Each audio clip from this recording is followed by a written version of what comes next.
নমস্কার বন্ধুরা, আমি সূচনা।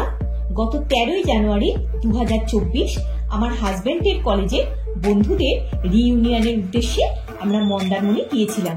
পরের দিন অর্থাৎ 14ই জানুয়ারি রবিবার সকালবেলা ফেরার সময় দীঘা হয়ে আমরা চন্দনেশ্বর মন্দিরে পুজো দেওয়ার জন্য গিয়েছিলাম। ওল্ড দীঘার সৈকতাবাস হোটেল থেকে চন্দনেশ্বর শিব মন্দির গাড়িতে প্রায় 8 কিলোমিটার রাস্তা। ওল্ড দীঘা থেকে Digha border bus stand 4.5 kilometre. রাস্তাটা যদিও সোজা, কিন্তু খুব একটা মসৃণ নয়, উঁচু নিচু গর্তে ভরা। কিন্তু যেই মুহূর্তে আমরা ওড়িশায় প্রবেশ করলাম, রাস্তাটা পাথরের মতো মসৃণ পেয়েছিলাম। আমরা মন্দিরে প্রায় 1:30টা নাগাদ পৌঁছই। মন্দিরের পাশেই পার্কিং এ গাড়ি রেখে বাইরের শু স্ট্যান্ডে জুতো খুলে আমরা মন্দির প্রাঙ্গণে প্রবেশ করি। মন্দিরে প্রবেশ করার 2টো গেট আছে। আমরা সামনের গেট দিয়ে ভিতরে প্রবেশ করেছিলাম। প্রায় 10 বছর আগে আমরা এই মন্দিরে পুজো দিতে গিয়েছিলাম, কিন্তু তখন আর এখনের মধ্যে অনেকটাই পরিবর্তন হয়ে গেছে।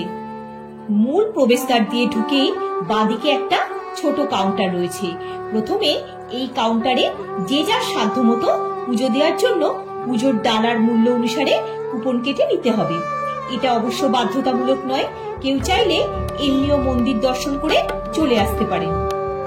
মন্দিরের ভিতরের অংশ তো বটেই, এছাড়াও পুকুর সংস্কার ও চারপাশটা একেবারে পরিষ্কার পরিচ্ছন্ন হয়ে গেছে, দেখে খুবই ভালো লাগলো। মন্দিরের গর্ভগৃহে ফটোগ্রাফি অ্যালাউড নয়, তবু আপনাদের সঙ্গে শেয়ার করব বলে পুরোহিতের অনুমতি নিয়ে একটা ছোট্ট ক্লিপ নিয়েছি। যেহেতু কিছুক্ষণের মধ্যেই মন্দির বন্ধ হয়ে যাবে, তাই পরিষ্কার পরিচ্ছন্ন করা হচ্ছিল। ওড়িশার বালাসোর জেলার চন্দনেশ্বর বিখ্যাত ভগবান শিবের মন্দিরের জন্য, যা চন্দনেশ্বর শিব মন্দির নামে পরিচিত। এই মন্দির তৈরি করা হয়েছিল প্রাচীনকালের উড়িষ্যার কলিঙ্গ আর্কিটেকচারের স্টাইলে। এই শিব মন্দির অত্যন্ত জাগ্রত। ভক্তদের রোগ ব্যাধি দূর করা ও বিভিন্ন মনস্কামনা পূরণ, সংসারের শান্তি ফেরানো, এমন হাজারো সমস্যায় এই মন্দির বড়ই ভরসাস্থল। কথিত আছে, পাতাল ফুলে উঠে আসায় এখানে শিব স্বয়ংভূ। সাথে আছে একটা কালো কষ্টি পাথরের নন্দী মূর্তি। এই মন্দির প্রাঙ্গণে রয়েছে একটি পুকুর। প্রতিদিন সকাল 6টা থেকে বিকাল 5টা পর্যন্ত মন্দির খোলা থাকে। প্রতি বছর 14ই এপ্রিল অর্থাৎ চৈত্র সংক্রান্তির দিন, যেটা ওড়িয়া ক্যালেন্ডারে বছরের প্রথম দিন, প্রচুর দর্শনার্থীর সমাগম হয়। বিরাট বড় মেলা বসে। মেলা চলে প্রায় 13 দিন।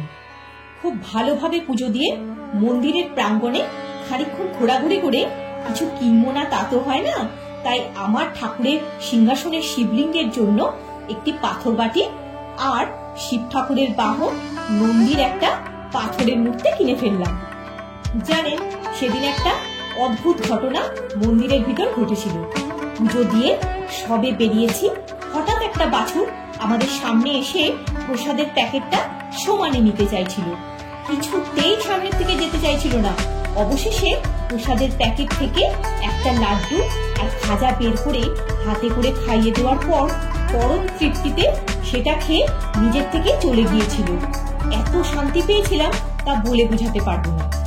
পুজো সম্পন্ন করে আমরা ফিরে চললাম নিউ দীঘার উদ্দেশ্যে। নিউ দীঘাতে যে কোনো একটা ভাতের হোটেলে আমাদের সেদিনে লাঞ্চ করার প্ল্যান ছিল। সে এক অন্য গল্প, আরেকটি পর্বে আপনাদের শেয়ার করব। আমি সূচনা, আপনারা দেখছেন আমার চ্যানেল সূচনা দিনলিপি। আমার সাথে ঘুরতে থাকুন আর দেখতে থাকুন নতুন কিছু ইনফরমেটিভ ট্রাভেল ভিডিওস। ভিডিওটা যদি ভালো লেগে থাকে একটা লাইক দিয়ে চ্যানেলটা সাবস্ক্রাইব করে পাশে থাকার অনুরোধ রইল। সবাই খুব ভালো থাকবেন, সুস্থ থাকবেন। দেখা হচ্ছে পরের একটি পর্বে।